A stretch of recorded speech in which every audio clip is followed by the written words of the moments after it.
25, pour gauche 25, gauche 25, et droite 25 moins, sur gauche 30, 25 moins, sur gauche 30, sur Lyon droite 30 plus, Bienvenue dans Champions numéro 5 de cette troisième saison. Nous sommes à Spa, au cœur des Ardennes enneigées, pour vivre ensemble ces boucles de Spa, 39e édition des boucles de Spa. Elles ont été passionnantes jusqu'au bout avec deux grands vainqueurs. Le premier, c'est le public qui a prouvé qu'il pouvait se discipliner. Et le deuxième grand vainqueur, c'est le sport et le spectacle livré par Demevus, Verreet et Loax. Pour ces deux raisons, on peut continuer à penser que le rallye en Belgique a toujours un bel avenir. Reportage complet sur cette 39e boucle de Spa, signé Philippe Colette.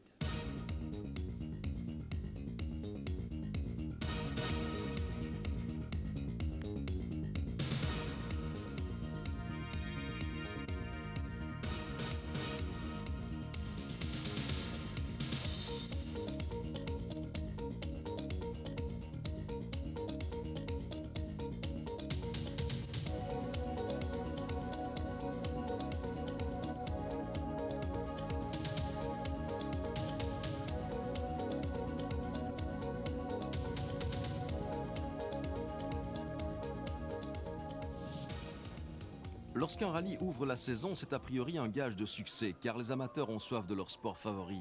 Mais cette année, les boucles de Spa se trouvaient au-devant d'une pression plus forte, car Pierre Delettre et son équipe n'avaient pas droit à l'erreur, sécurité oblige. Le spectre du secrétaire d'État Jan Peters a plané tout au long de ces boucles. Aussi l'épreuve a-t-elle mis les petits plats dans les grands. Cette année, je dirais, nous avions, en ne comptant pas les assurances, etc., parce que ça, ce n'est pas de la sécurité. En 1995, nous avions à peu près 2 millions de frais de sécurité. Eh bien, en 1996, nous sommes à 3 millions. Donc, on a une augmentation de 50%. Je crois que l'effort est remarquable. 160 km de rubalise, 2 hélicos de surveillance avec Bruno Thierry dans l'un de ceux-ci, 1200 commissaires, de la bière light sur les spéciales et nouveauté des stewards, mais pas pour servir la bière.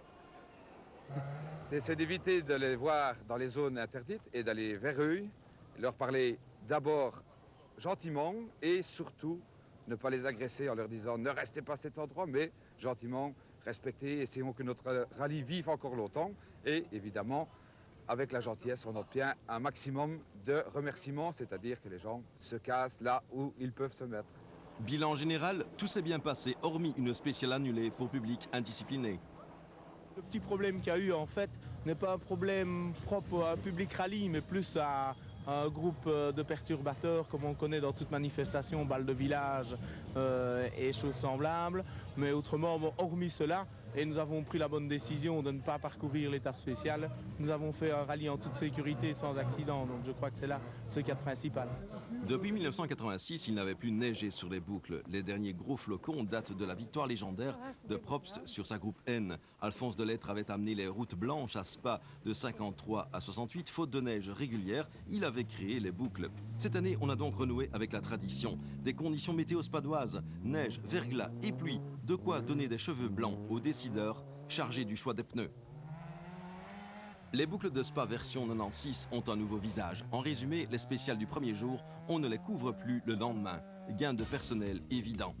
Au menu du vendredi, une spéciale show à Arzé et 2 boucles de 6 spéciales, 145 km contre le chrono.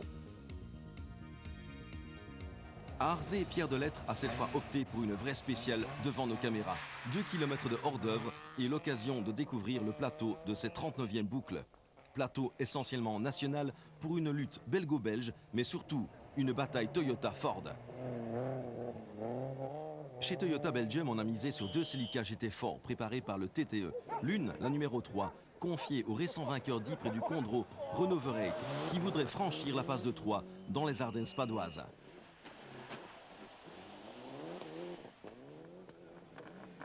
L'autre, la numéro 5, confiée à celui qui incarne avec Bruno Thierry l'avenir du pilotage belge en rallye, Freddy Loax, 25 ans, pour la première fois au volant d'une voiture de pointe. Loax présent à Spa comme il le sera à Ypres et au Condro, plus 4 manches mondiales où il épaulera le prestigieux Juha Kankkunen.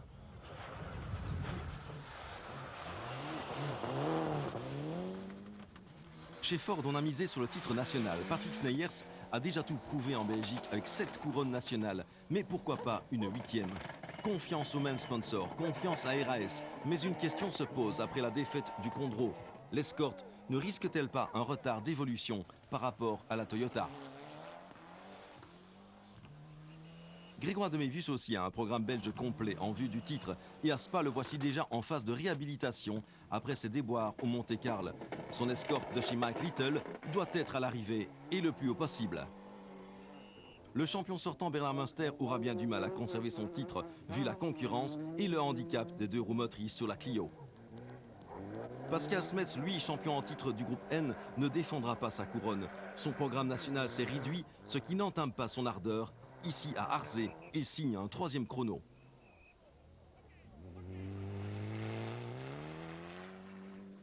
Demévius fera mieux que Smets pour 2 petites secondes sur une spéciale mi-asphalte, mi-neige, laissant la victoire à Freddy Loax qui d'emblée focalise sur lui toutes les attentions. Meilleur temps en 1 minute 44 et Loax, premier leader de ses boucles. L'avertissement est sérieux pour tous ses rivaux. Surpris Freddy? Oh oui, quand même. C'était très difficile. On n'a jamais roulé sur un terrain mixte. Et c'est pas mal. C'est le meilleur chrono, Grégoire. C'est bien. On pensait déjà peut-être pas faire un si bon temps, mais pourquoi pas finalement. L'impression, Bernard. 2 roues motrices. C'est déjà résumé en 2 mots, 2 roues motrices, c'est vrai que c'est toute la différence. On est 2 de trop peu. À Arzé, la palme de la malchance ira à Jean-Loup Legrand, vainqueur 95 du Challenge AX, mais contraint à l'abandon après 1800 mètres de course, la ZX, plongeant dans un caniveau. Je partais tout doucement et puis bon, la voiture s'est mise à dérive. J'ai essayé de la rattraper, je suis tombé dans le léger ravin et il y avait une dalle de béton qui était fatale. Voici les premiers pas en rallye d'un spécialiste du circuit, Vincent Rademacher, notre champion de Formule 3. Il en rêvait depuis sa jeunesse. Le voici sur une Toyota de chez Duval. L'élève apprend. Loax, premier leader, voilà qui alimente les conversations avant de monter à la Clémentine, tradition inamovible des boucles de Spa. Là-bas, les clous sont proscrits, obligation de faire le bon choix, ce que ne fera pas Patrick Sneyers. C'est le tout gros premier fait de course. Faute de pneus neige à assistance, il chausse des pneus terre, mais l'escorte navigue dans tous les sens. Sneyers ralentit à tel point que Verreit est sur ses talons. Il perd 2 minutes 25 secondes, le coup est très dur, règlement de compte assuré chez RAS. Je ne suis pas content. Malheureusement, l'équipe a fait une petite erreur, mais avec de grandes conséquences. Sur la Clémentine, on n'a pas eu les bons pneus. Le camion a fait une petite erreur et il était parti. Et on a dû chercher des pneus terre en vitesse, mais ça n'arrive pas. On perd tout de suite 2 minutes 30. Et en plus, j'ai des tout grands problèmes avec la voiture ouvreuse qui a fait 1 ou 2 spéciales maximum. Et j'ai fait quelques erreurs de choix de pneus. Cette première boucle amènera un autre coup du sort. Le retrait après 3 spéciales seulement de Pascal Smets, notre champion de Belgique groupe N, qui est pour la première fois trahi par sa Mitsubishi. Lui qui avait déjà un programme réduit cette année, c'est la guigne. Il ne faut pas oublier que c'était quand même une toute nouvelle voiture. C'était l'Evolution 3 qui faisait sa première ici aux boucles de Spa. Et comme chaque première voiture, première apparition, il y a toujours des maladies de jeunesse. Et apparemment, on les a eues déjà très tôt dans la course. Alors j'imagine Pascal très déçu parce que c'était peut-être sa chance. Absolument, il était très motivé. En plus, il avait juste un nouveau copilote et bon, il était très motivé dès qu'il a vu de la neige cette semaine. Et il croyait vraiment de faire quelque chose et vu le classement, il était bien parti. La victoire à Arzé de Freddy Loax était-elle un feu de paille ou le prélude à une course digne des plus grands? La réponse sera donnée par l'intéressé lui-même, déjouant tous les pièges et pilotant avec une maestria digne des plus grands. Loax prend le contrôle du rallye. Certes, Demévius a remporté 3 spéciales, mais le Limbourgeois répond du tac au tac en signant 2 scratchs confortables. Il prend la tête après 7 spéciales pour creuser l'écart au terme de la première journée. 14 secondes sur Verreit et 15 secondes sur Demévius. On fait une bonne course, on roule très relax, très cool et on fait pas trop de fautes, juste une fois arrêté et là on perd quelques secondes, mais pour le reste c'est très bien passé. Les conditions climatiques? Ah oui, c'est très difficile, mais je crois que c'est pour tout le monde très difficile. Les ouvreurs, eux, font un très beau travail et ça c'est très important pour nous. Renaud Verreit s'est bien réveillé dans la deuxième boucle et limite l'écart sur son équipier d'écurie. Mais le Hutois n'est pas trop à l'aise sur le terrain glissant. Son pilotage manque un peu de précision. C'est assez délicat parce qu'on doit faire un compromis dans le choix des pneus. Donc on évolue sur des terrains avec des pneus qui ne sont pas toujours appropriés. Bon, à part ça, oui, c'était fort piégeux. La clémentine, c'était abominable en fer. Et bon, je crois qu'il ne fallait pas aller à la faute aujourd'hui et tout sera à faire demain. Grégoire de Mévius préfère afficher sa prudence dans les endroits piégeux, pas de risque, et son avance sur Sneyers est confortable. Comme on doit mettre des clous partout, bon, on glisse même quand il n'y a pas de neige, évidemment. Donc je crois que le spectacle, à mon avis, est grandiose. On va pas très vite, mais je crois que tout le monde en profite. Patrick Sneyers ne décolère pas, et il y a de quoi. Il accumule les ennuis depuis le début de la semaine. Problème avec le mulet, accident avec son ouvreur à Arzé, pas de pneus neige à Clémentine. Pas étonnant dès lors que le retard soit déjà de 2 minutes 48 sur l'Oax.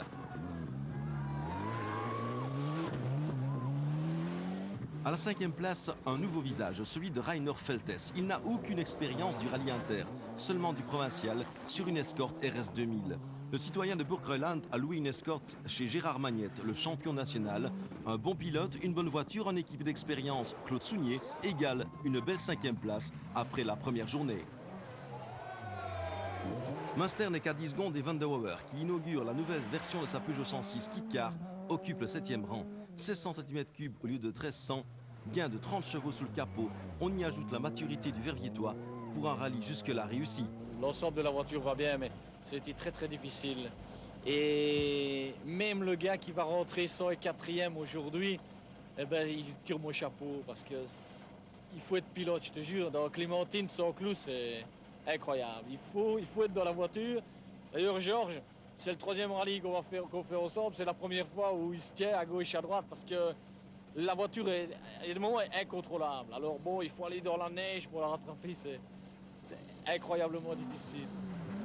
Avec Munster et 22, nous sommes de plein pied dans le groupe des Formule 2. 1 minute 03 secondes séparent les deux hommes en faveur du pilote Renault. Mais d'autres clients pointent le bout de leur capot. 8e au général le Malmédien Jackie Delvaux, fidèle à Opel, homme de la région, les boucles n'ont plus le moindre secret pour lui. Régional de l'étape également, le Teutois Christian Jupsin sur Opel Corsa s'est hissé dans le 9e fauteuil, mais il est trop loin pour prétendre à un podium en Formule 2. Certains avaient prédit un bel avenir à la Skoda Felicia d'usine du Tchèque Stolfa, mais la Kit Car décevra. Certes, elle s'était hissée dans les 10 premiers, mais comme on peut le constater, Stolfa était loin d'être à l'aise. Ce sera l'abandon avant la fin de la première journée.